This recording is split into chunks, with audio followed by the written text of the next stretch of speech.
අපි මේ ධර්ම මණ්ඩපවල වාඩි වෙලා ඉන්නේ එක එක වයස් මට්ටම් ගෙවලා. අපිට නිකන් හිතන්නේ මෝරුපු මිනිස්සු ලපටි මිනිස්සු මෙතන ඉන්නවා කියලා. අපි ඒ බලන්නේ මුල ඉඳන් මේ පැත්තට. හැබැයි අපි ඕක බැලුවොත් ජීවිතේ ලැබිච්ච සම්පූර්ණ කාලයත් එක්ක අඩු වෙනවා කියලා. ආන් එක තමයි බැලිය යුතු හරිම ක්‍රමය. ගෙවියන හැම රාත්‍රියකින්ම ජීවිතේ කෙටි වෙවි යනවා.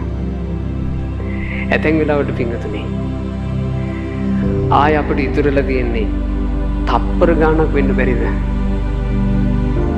ජීවිතේ කාලේ ගත වෙලා ඇවිත් තව අපිට තියෙන්නේ තප්පර ගාණක් නා.